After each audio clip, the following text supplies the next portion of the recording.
A green hunting cap squeezed the top of the fleshy balloon of a head, the green ear flaps, full of large ears and uncut hair and the fine bristles that grew in the ears themselves, stuck out on either side like turn signals indicating two directions at once. Full, pursed lips protruded beneath the bushy black mustache and, at their corners, sank into little folds filled with disapproval and potato chip crumbs. In the shadow under the green visor of the cap, Ignatius J. Riley's supercilious blue and yellow eyes looked down upon the other people waiting under the clock at the D.H. Holmes department store, studying the crowd of people for signs of bad taste in dress. Several of the outfits, Ignatius noticed, were new enough and expensive enough to be properly considered offenses against taste and decency. Possession of anything new or expensive only reflected a person's lack of theology and geometry. It could even cast doubts upon one's soul. Ignatius himself was dressed comfortably and sensibly. The hunting cap prevented head colds. The voluminous tweed trousers were durable and permitted unusually free locomotion. Their pleats and nooks contained pockets of warm, stale air that soothed Ignatius. The plaid flannel shirt made a jacket unnecessary, while the muffler guarded exposed Riley's skin between ear flap and collar. The outfit was acceptable by any theological and geometrical standards, however abstruse, and suggested a rich inner life. Shifting from one hip to the other in his lumbering, elephantine fashion, Ignatius sent waves of flesh rippling beneath the tweed and flannel, waves that broke upon buttons and seams. Thus rearranged, he contemplated the long while that he had been waiting for his mother. Principally, he considered the discomfort he was beginning to feel. It seemed as if his whole being was ready to burst from his swollen suede desert boots, and as if to verify this, Ignatius turned his singular eyes toward his feet. The feet did indeed look swollen. He was prepared to offer the sight of those bulging boots to his mother as evidence of her thoughtlessness. Looking up, he saw the sun beginning to descend over the Mississippi at the foot of Canal Street. The Holmes clock said almost 5. Already he was polishing a few carefully worded accusations designed to reduce his mother to repentance or at least confusion. He often had to keep her in her place. She had driven him downtown in the old Plymouth, and while she was at the doctor's seeing about her arthritis, Ignatius had bought some sheet music at Werlein's for his trumpet and a new string for his lute. Then he had wandered into the penny arcade on Royale Street to see whether any new games had been installed. He had been disappointed to find the miniature mechanical baseball game gone. Perhaps it was only being repaired. The last time that he had played, the batter would not work, and after some argument, the management had returned his nickel, even though the penny arcade people had been base enough to suggest that Ignatius had himself broken the baseball machine by kicking it. Concentrating upon the fate of the miniature baseball machine, Ignatius detached his being from the physical reality of Canal Street and the people around him, and therefore did not notice the two eyes that were hungrily watching him from behind one of D.H. Holmes' pillars, two sad eyes shining with hope and desire. Was it possible to repair the machine in New Orleans? Probably so. However, it might have to be sent to some place like Milwaukee or Chicago or some other city whose name Ignatius associated with efficient repair shops and permanently smoking factories. Ignatius hoped that the baseball game was being carefully handled in shipment, that none of its little players was being chipped or maimed by brutal railroad employees determined to ruin the railroad forever, with damage claims from shippers, railroad employees who would subsequently go on strike and destroy the Illinois Central. As Ignatius was considering the delight which the little baseball game afforded humanity, the two sad and covetous eyes moved toward him through the crowd like torpedoes zeroing in on a great woolly tanker. The policeman plucked at Ignatius' bag of sheet music. "You got any identification, mister?" the policeman asked in a voice that hoped that Ignatius was officially unidentified. "What?" Ignatius looked down upon the badge on the blue cap. "Who are you?" "Let me see your driver's license." "I don't drive. Will you kindly go away? I'm waiting for my mother." "What's this hanging out your bag?" "What do you think it is, stupid? It's a string for my lute." "What's that?" The policeman drew back a little. "Are you local?" "Is it the part of the police department to harass me when this city is a flagrant vice capital of the civilized world?" Ignatius bellowed over the crowd in front of the store. "This city is famous for its gamblers, prostitutes, exhibitionists, Antichrists, alcoholics, sodomites, drug addicts, fetishists, onanists, pornographers, frauds, jades, litterbugs, and lesbians, all of whom are only too well protected by graft. If you have a moment, I shall endeavor to discuss the crime problem with you, but don't make the mistake of bothering me. The policeman grabbed Ignatius by the arm and was struck on his cap with the sheet music. The dangling lute string whipped him on the ear. Hey, the policeman said. Take that, Ignatius cried, noticing that a circle of interested shoppers was beginning to form. Inside D.H. Holmes, Mrs. Riley was in the bakery department pressing her maternal breast against a glass case of macaroons. With one of her fingers, chafed from many years of scrubbing her son's mammoth yellowed drawers, she tapped on the glass case to attract the saleslady. Oh, Miss Inez, Mrs. Riley called in that accent that occurs south of New Jersey only in New Orleans, that Hoboken near the Gulf of Mexico. Over here, babe. Hey, how you making? Miss Inez asked. How you feeling, darling? Not so hot, Mrs. Riley answered truthfully. Ain't that a shame? Miss Inez leaned over the glass case and forgot about her cakes. I don't feel so hot myself. It's my feet. Lord, I wished I was that lucky. I got arthritis in my elbow. Oh, no, Miss Inez said with genuine sympathy. My poor old papa's got that. We make him go set himself in a hot tub full of boiling water. My boy's floating around in our tub all day long. I can't hardly get in my own bathroom no more. I thought he was married, precious. Ignatius? Eh, la la, Mrs. Riley said sadly. Sweetheart, you want to give me 2 dozen of them fancy mix? But I thought you told me he was married, Miss Inez said, while she was putting the cakes in a box. He ain't even got him a prospect. The little girlfriend he had flew the coop. Well, he's got time. I guess so, Mrs. Riley said disinterestedly. Look, you want to give me a half a dozen wine cakes, too? Ignatius gets nasty if we run out of cake. Your boy likes his cake, huh? Oh, Lord, my elbow's killing me, Mrs. Riley answered. In the center of the crowd that had formed before the department store, the hunting cap, the green radius of the circle of people, was bobbing about violently. I shall contact the mayor, Ignatius was shouting. Let the boy alone, a voice said from the crowd. Go get the strippers on Bourbon Street, an old man added. He's a good boy. He's waiting for his mama. Thank you, Ignatius said haughtily. I hope that all of you will bear witness to this outrage. You come with me, the policeman said to Ignatius with waning self-confidence. The crowd was turning into something of a mob, and there was no traffic patrolman in sight. We're going to the precinct. A good boy can't even wait for his mama by D.H. Holmes. It was the old man again. I'm telling you, the city never was like this. It's the communists. Are you calling me a communist? The policeman asked the old man, while he tried to avoid the lashing of the lute string. I'll take you in, too. You better watch out who you calling a communist. You can't arrest me, the old man cried. I'm a member of the Golden Age Club sponsored by the New Orleans Recreation Department. Let that old man alone, you dirty cop, a woman screamed. He's probably somebody's grandpa. I am, the old man said. I got 6 grandchildren all studying with the sisters. Smart, too. Over the heads of the people, Ignatius saw his mother walking slowly out of the lobby of the department store, carrying the bakery products as if they were boxes of cement. Mother, he called. Not a moment too soon. I've been seized. Pushing through the people, Mrs. Riley said, Ignatius, what's going on here? What you done now? Hey, take your hands off my boy. I'm not touching him, lady, the policeman said. Is this here your son? Mrs. Riley snatched the whizzing lute string from Ignatius. Of course I'm her child, Ignatius said. Can't you see her affection for me? She loves her boy, the old man said. What you trying to do to my poor child? Mrs. Riley asked the policeman. Ignatius patted his mother's hennaed hair with one of his huge paws. You got plenty of business picking on poor children with all the kind of people they got running in this town, waiting for his mama and they try to arrest him. This is clearly a case for the Civil Liberties Union, Ignatius observed, squeezing his mother's drooping shoulder with the paw. We must contact Myrna Minkoff, my lost love. She knows about these things. It's the communists, the old man interrupted. How old is he? The policeman asked Mrs. Riley. I am 30, Ignatius said condescendingly. You got a job? Ignatius has to help me at home, Mrs. Riley said. Her initial courage was failing a little, and she began to twist the lute string with the cord on the cake boxes. I got terrible arthritis. I dust a bit, Ignatius told the policeman.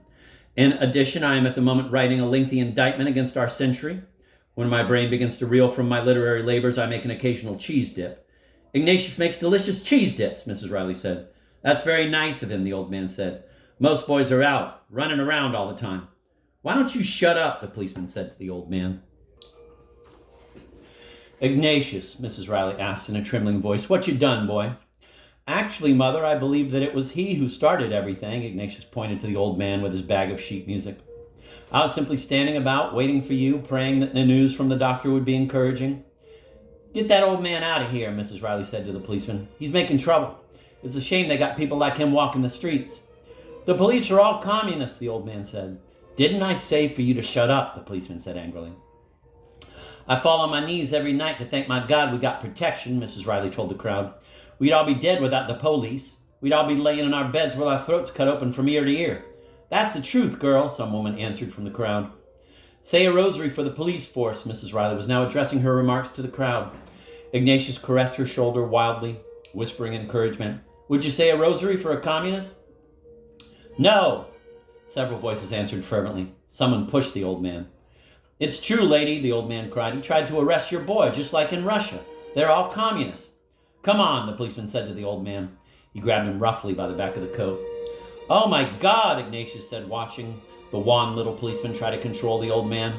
Now my nerves are totally frayed. Help, the old man appealed to the crowd. It's a takeover. It's a violation of the Constitution. He's crazy, Ignatius, Mrs. Riley said. You better get out of here, baby, she turned to the crowd.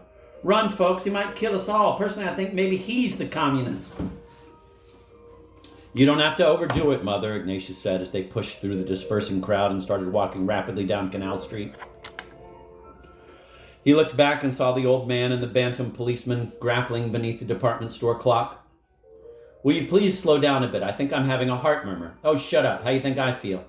I shouldn't have to be running like this at my age. The heart is important at any age, I'm afraid. There's nothing wrong with your heart. There will be if we don't go a little slower, the tweed trousers billowed around Ignatius' gargantuan rump as he rolled forward. Do you have my lute string? Mrs. Riley pulled him around the corner onto Bourbon Street, and they started walking down into the French Quarter. How come that policeman was off after you, boy? I shall never know, but he will probably be coming after us in a few moments as soon as he has subdued that aged fascist.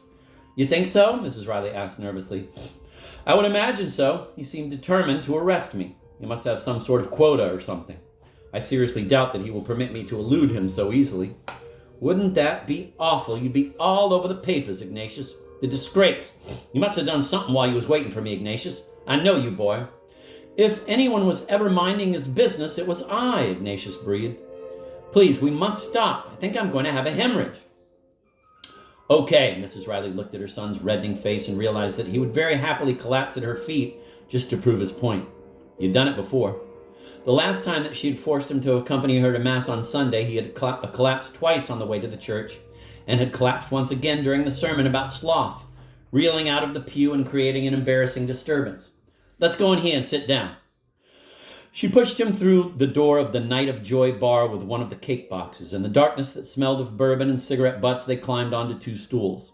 While Mrs. Riley arranged her cake boxes on the bar, Ignatius spread his expansive nostrils and said, My God, Mother, it smells awful. My stomach is beginning to churn. You want to go back on the street? You want that policeman to take you in? Ignatius did not answer. He was sniffing loudly and making faces. A bartender, who had been observing the two, asked quizzically from the shadows. Yes? I shall have a coffee, Ignatius said grandly. Chicory coffee with boiled milk. Only instant, the bartender said. I can't possibly drink that, Ignatius told his mother. It's an abomination. Well, get a beer, Ignatius. It won't kill you. I may bloat. I'll take a Dixie 45, Mrs. Riley said to the bartender. And the gentleman, the bartender asked in a rich, assumed voice, what is his pleasure? Give him a Dixie, too.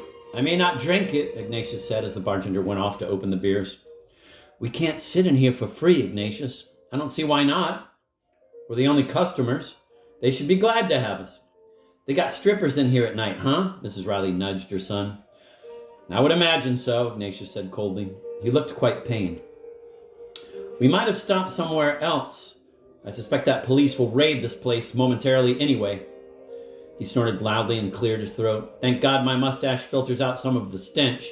My olfactories are already beginning to send out distress signals. After what seemed a long time, during which there was much tinkling of glass and closing of coolers somewhere in the shadows, the bartender appeared again and set the beers before them, pretending to knock Ignatius' beer into his lap. The Rileys were getting the Night of Joy's worst service. the treatment given unwanted customers.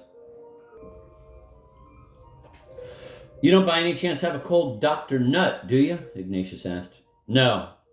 My son loves Dr. Nutt, Mrs. Riley explained. I gotta buy it by the case. Sometimes he sits himself down and drinks 2, 3 Dr. Nutts at one time. I'm sure that this man is not particularly interested, Ignatius said. Like to take that cap off? The bartender asked. No, I wouldn't, Ignatius thundered. There's a chill in here. Suit yourself, the bartender said, and drifted off into the shadows at the other end of the bar. Really? Calm down, his mother said. Ignatius raised the ear flap on the side next to his mother. Well, I will lift this so that you won't have to strain your voice. What did the doctor tell you about your elbow or whatever it is? It's got to be massaged. I hope you don't want me to do that. You know how I feel about touching other people. He told me to stay out in the cold as much as possible.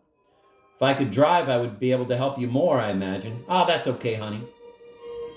Actually, even riding in a car affects me enough. Of course, the worst thing is riding on top in one of those Greyhound scenic cruisers. High up.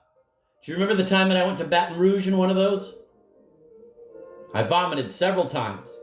The driver had to stop the bus somewhere in the swamps to let me get off and walk around for a while. The other passengers were rather angry. They must have had stomachs of iron to ride in that awful machine. Leaving New Orleans also frightened me considerably. Outside of the city limits, the heart of darkness, the true wasteland begins. I remember that, Ignatius, Mrs. Riley said absently, drinking her beer in gulps. You was really sick when you got back home. I felt better then. The worst moment was my arrival in Baton Rouge. I realized that I had a round-trip ticket and would have to return on the bus. You told me that, babe. The taxi back to New Orleans cost me $40. But at least I wasn't violently ill during the taxi ride, although I felt myself beginning to gag several times. I made the driver go very slowly, which was unfortunate for him. The state police stopped him twice for being below the minimum highway speed limit. On the third time that they stopped him, they took away his chauffeur's license. You see, they had been watching us on the radar all along. Mrs. Riley's attention wavered between her son and the beer. She had been listening to the story for 3 years. Of course, Ignatius continued, mistaking his mother's rapt look for interest. That was the only time that I had ever been out of New Orleans in my life. I think that perhaps it was the lack of a center of orientation that might have upset me. Speeding along in that bus was like hurtling into the abyss. By the time we had left the swamps and reached those rolling hills near Baton Rouge, I was getting afraid that some rural rednecks might toss bombs at the bus. They love to attack vehicles, which are a symbol of progress, I guess.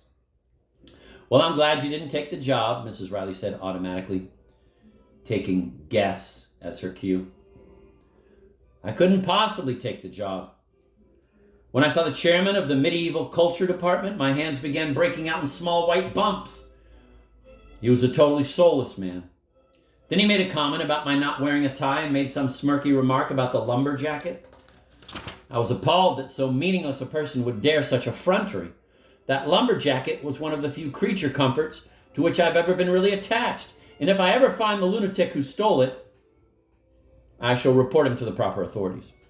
Mrs. Riley saw again the horrible, coffee-stained lumber jacket that she had always secretly wanted to give to the volunteers of America, along with several other pieces of Ignatius' favorite clothing. You see, I was so overwhelmed by the complete grossness of that spurious chairman that I ran from his office in the middle of one of his cretinous ramblings and rushed to the nearest bathroom, which turned out to be the one for, quote, faculty men, end of quote. At any rate, I was seated in one of the booths.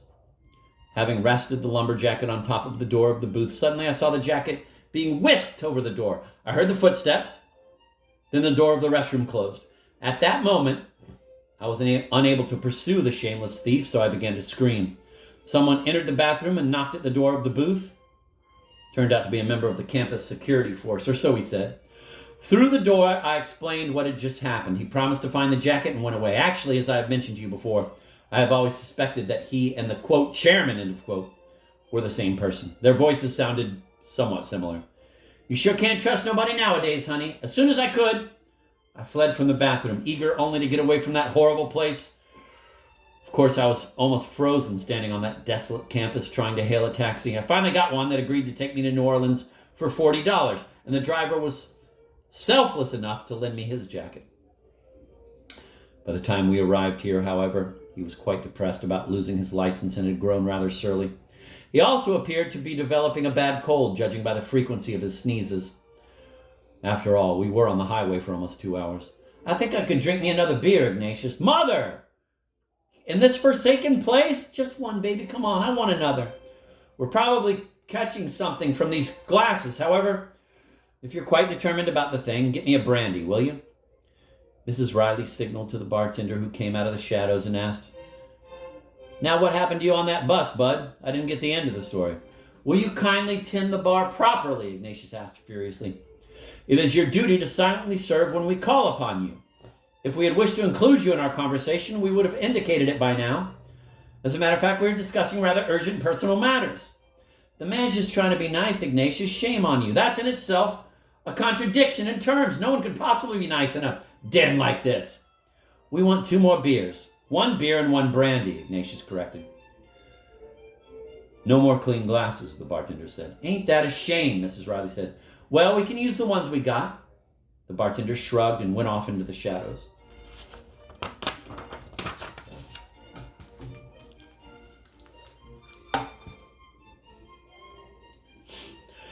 In the precinct, the old man sat on a bench with the others, mostly shoplifters, who composed the late afternoon hall. He had neatly arranged along his thigh his social security card, his membership card in the St. Odo of Cluny Holy Name Society, a Golden Age Club badge, and a slip of paper identifying him as a member of the American Legion. A young black man, eyeless behind space-age sunglasses, studied the little dossier on the thigh next to his. "Whoa," he said, grinning. "Say, you must belong to everything." The old man rearranged his cards meticulously and said nothing. "How come they dragging in somebody like you?" The sunglasses blew smoke all over the old man's cards. "Them police must be getting desperate." "I'm here in violation of my constitutional rights," the old man said with sudden anger. "Well, they're not going to believe that. You better think up something else." The dark hand reached for one of the cards. "Hey, what does this mean, colder age?" The old man snatched the card and put it back on his thigh. "Them little card not going to do you no good. They throw you in jail anyway. They throw everybody in jail." "You think so?" the old man asked the cloud of smoke. "Sure!" The new cloud floated up. "How come you here, man?" "I don't know." "You don't know? Whoa! That's crazy. You got to be here for something. Plenty of time they picking up color peoples for nothing, but mister, you got to be here for something." "I really don't know," the old man said glumly. "I was just standing in a crowd in front of D.H. Holmes." "And you lift somebody's wallet?" "No, I called a policeman a name." "Like what are you calling him?" "Communist." "Communist? Woo woo! If I call a police a communist, my ass be in Angola right now for sure. I try to call one of them mother communists though. Like this afternoon, I standing around in Woolsworth and some cat steal a bag of cashew nuts out the nut house, start screaming like he been stabbed. Hey! The next thing, a flow walk grabbing me, and then a police mother dragging me off. A man ain't got a chance. Whoa! His lips sucked at the cigarette. Nobody finding them cashews on me, but that police still dragging me off. I think that flow walk a communist. Mean motherfucker. The old man cleared his throat and played with his cards. "They probably let you go," the sunglasses said. "Me, they probably give 'em a little talk, think it's scammy, even though they know I ain't got them cashews. They probably try to prove I got them nuts. They probably buy a bag, slip it in my pocket. Woolsworth probably try to send me up for life." The Negro seemed quite resigned and blew out a new cloud of blue smoke that enveloped him and the old man and the little cards. Then he said to himself, "I wonder who lift them nuts. Probably that flow walk herself." A policeman summoned the old man up to the desk in the center of the room where a sergeant was seated. The patrolman who had arrested him was standing there. "What's your name?" the sergeant asked the old man. "Claude Robichaux," he answered, and put his little cards on the desk before the sergeant. The sergeant looked over the cards and said,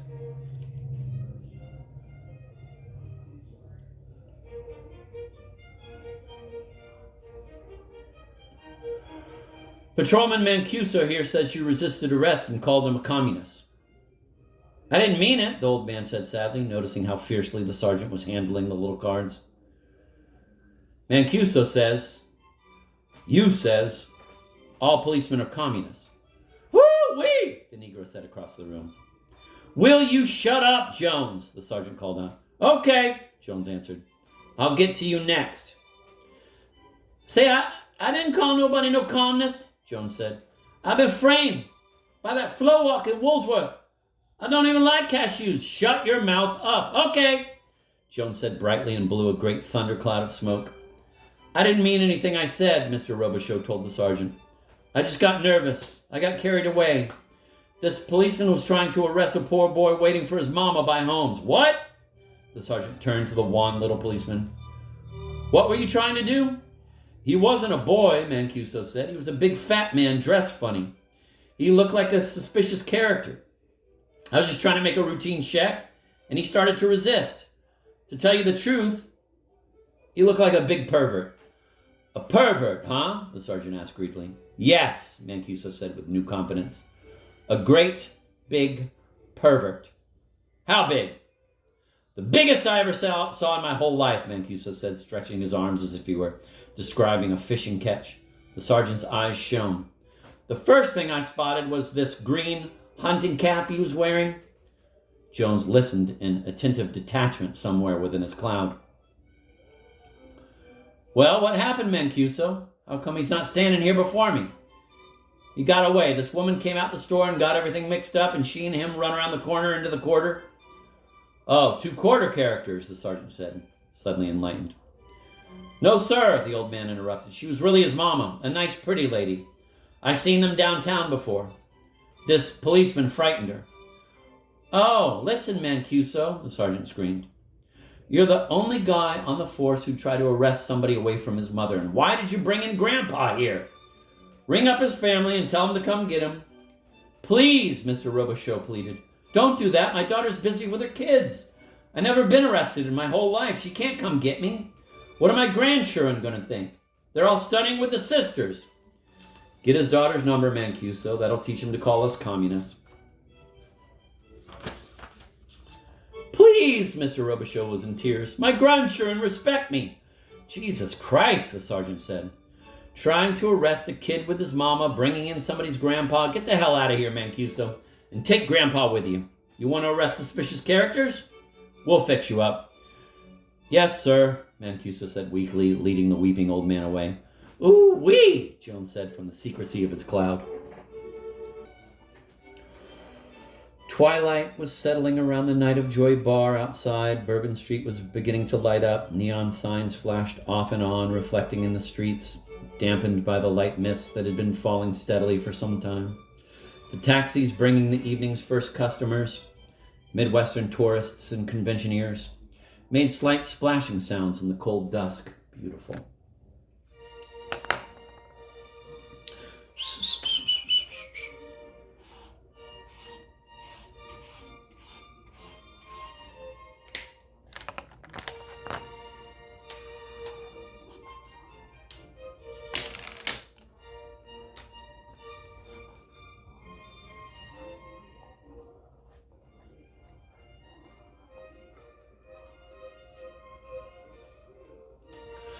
A few other customers were in the Night of Joy, a man who ran his finger along a racing form, a depressed blonde who seemed connected with the bar in some capacity, and an elegantly dressed young man who chain-smoked Salems and drank frozen daiquiris in gulps.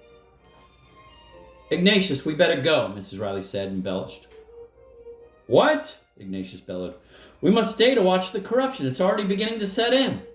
The elegant young man spilled his daiquiri on his bottle green velvet jacket. Hey, bartender, Mrs. Riley called. Get a rag. One of the customers just spilled their drink.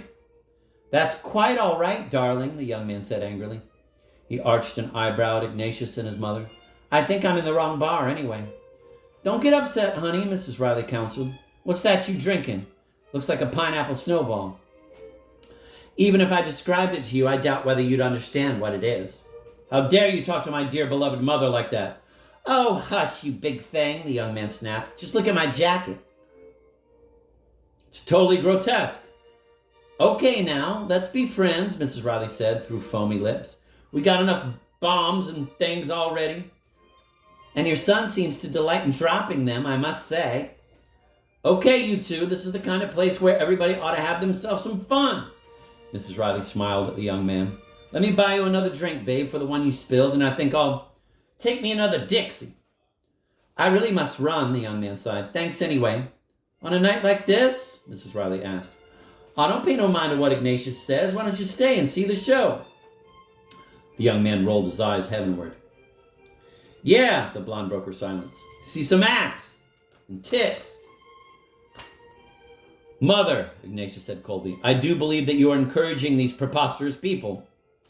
Well, you're the one wanted to stay, Ignatius. Yes, I did want to stay as an observer. I'm not especially anxious to mingle. Honey, to tell the truth, I can't listen to that story about that bus no more tonight. You already told it 4 times since we got here. Ignatius looked hurt.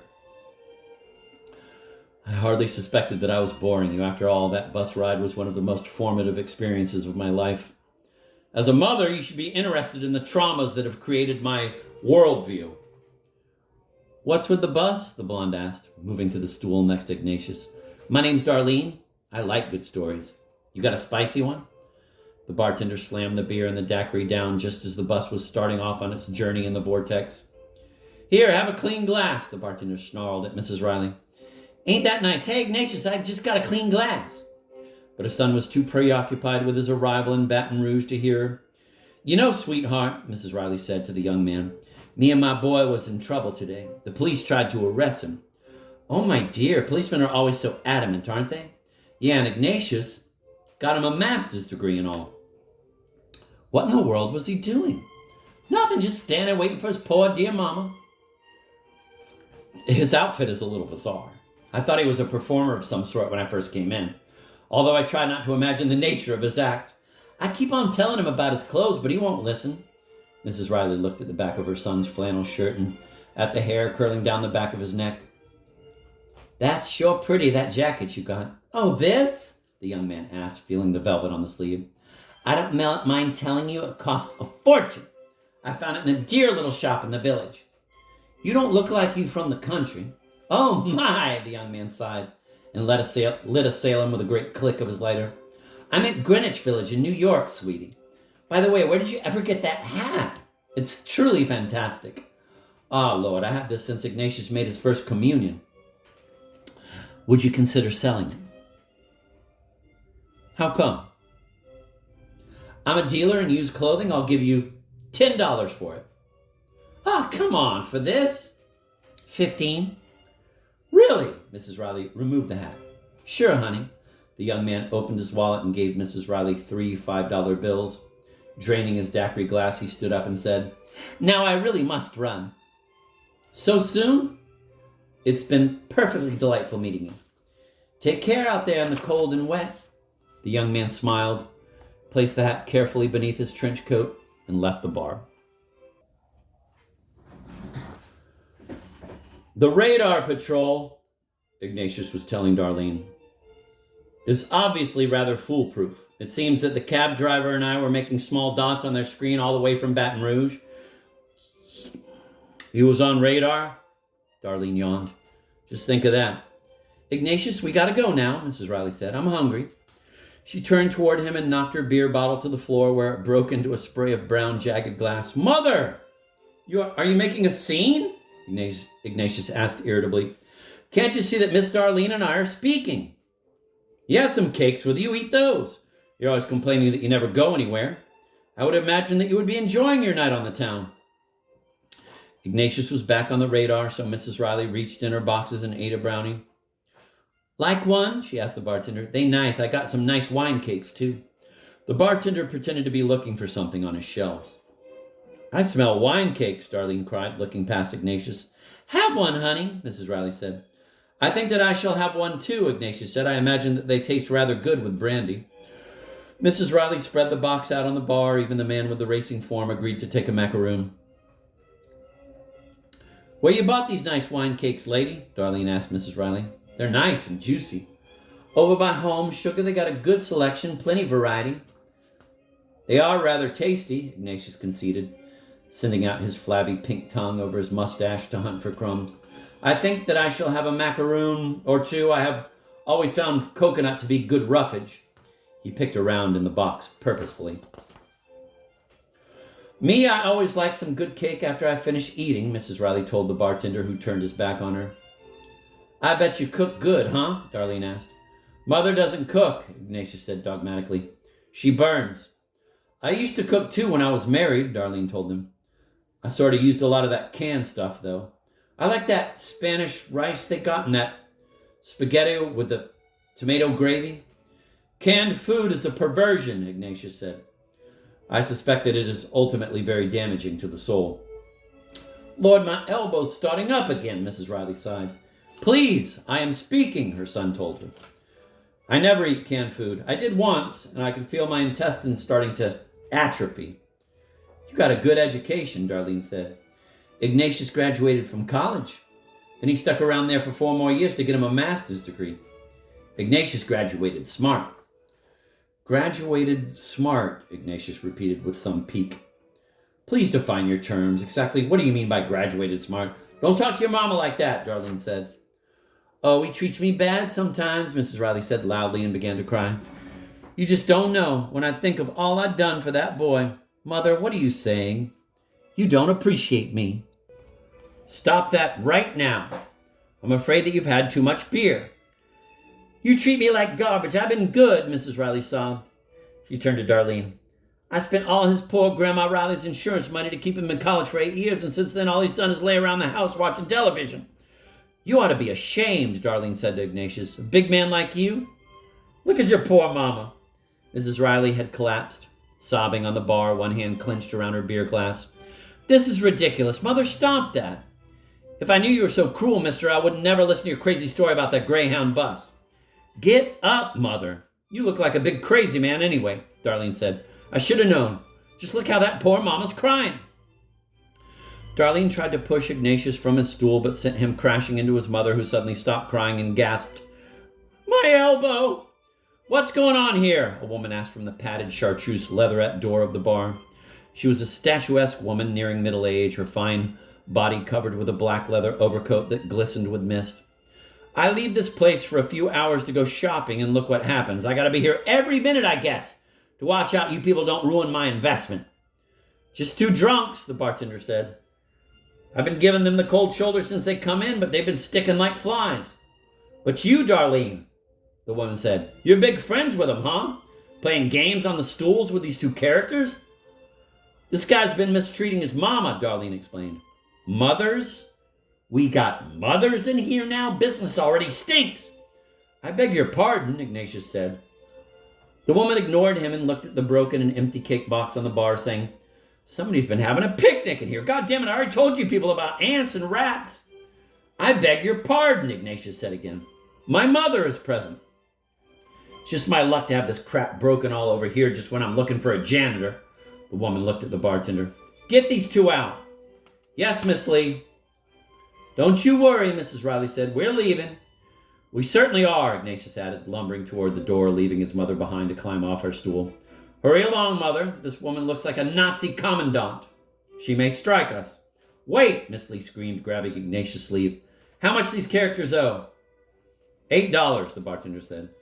This is highway robbery, Ignatius thundered. You will hear from our attorneys. Mrs. Riley paid with 2 of the bills the young man had given her, and as she swayed past Miss Lee, she said, We know when we not wanted. We can take our trade elsewhere. Good, Miss Lee answered. Beat it. Trade from people like you is the kiss of death. After the padded door had closed behind the Rileys, Miss Lee said, I never liked mothers, not even my own. My mother was a whore, the man with the racing form said, not looking up from his paper. Mothers are full of shit, Miss Lee observed and took off her leather coat. Now let's me and you have a little talk, Darlene. Outside, Mrs. Riley took her son's arm for support, but as much as they tried, they moved forward very slowly, although they seemed to move sideward more easily. Their walking had developed a pattern. 3 quick steps to the left, pause. 3 quick steps to the right, pause. That was a terrible woman, Mrs. Riley said. A negation of all human qualities, Ignatius added. By the way, how far is the car? I'm very tired. On St. Anne, honey, just a few blocks. You left your hat in the bar. Oh, I sold it to that young man. You sold it? Why? Did you ask me whether I wanted it to be sold? I was very attached to that hat. I'm sorry, Ignatius. I didn't know you liked it so much. You never said nothing about it. I had an unspoken attachment to it. It was a contact with my childhood, a link with the past. But he gave me $15, Ignatius. Please, don't talk about it anymore. The whole business is sacrilegious. Goodness knows what degenerate uses he will find for that hat. Do you have the $15 on you? I still got 7 left. Then why don't we stop and eat something? Ignatius pointed to the cart at the corner. It was shaped like a hot dog on wheels. I believe that they vend foot-long hot dogs. Hot dogs, honey? In all this rain and cold, we're going to stand outside and eat weenies? It's a thought. No, Mrs. Riley said with somewhat beery courage. Let's get home. I won't eat nothing out of one of them dirty wagons anyway. They all operated by a bunch of bums. If you insist, Ignatius said, pouting, although I am rather hungry, and you have, after all, just sold a memento of my childhood for 30 pieces of silver, so to speak.